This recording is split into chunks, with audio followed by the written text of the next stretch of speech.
ప్రమాద స్థలానికి సంబంధించిన అంశం విషయంలో వెనువెంటనే చర్యలు తీసుకోవటం, కానీ కంకర ట్రక్ ఉండటం వలన కంకర వచ్చి బస్సులో పూర్తి స్థాయిలో పడటం వలన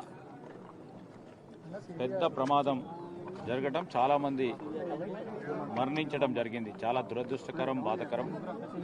ఒక విషాద సంఘటన జరిగింది. సంఘటన తెలిసిన వెంటనే ముఖ్యమంత్రి గారు మరి యావత్ యంత్రాంగాన్ని అప్రమత్తం చేసి వెనువెంటనే సహాయక చర్యలు తీసుకోవాలని ఆదేశించడం జరిగింది. 19 మంది చనిపోవడం అనేది పెద్ద సంఖ్య.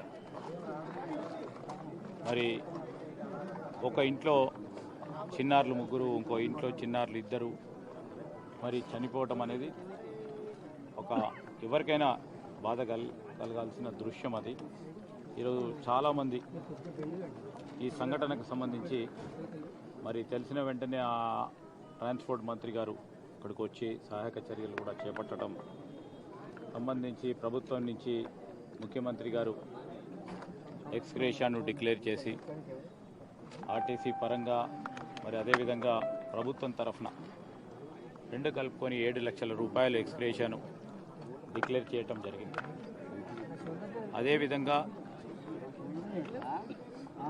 ఈరోజు క్షతగాత్రులైన ఇతర ప్రయాణికులందరికీ సంబంధించి వారికి పూర్తి స్థాయిలో వైద్య చికిత్సను అందించడానికి ఇప్పుడు పిఎం హాస్పిటల్లో చికిత్స పొందుతూ ఉన్నారు.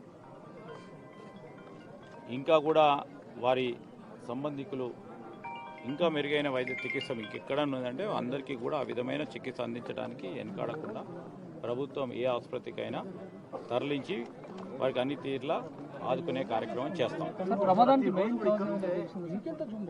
ప్రమాదానికి కారణం ఏందనేది ఈరోజు మెజిస్ట్రియల్ ఎంక్వైరీ ఆర్డర్ చేయడం జరిగింది ప్రభుత్వం తరఫు నుంచి. అదేవిధంగా మా ట్రాన్స్పోర్ట్ మినిస్టర్ గారు కూడా ఇంతకుముందు తెలియజేయడం జరిగింది. డిపార్ట్మెంటల్ ఎంక్వైరీ కూడా వేసి వాస్తవ విషయాలు తెలుసుకొని మరి ఈరోజు జరగటానికి కావాల్సిన కారణాలు తెలుసుకొని మరి ముందస్తు చర్యలు తీసుకుంటాం.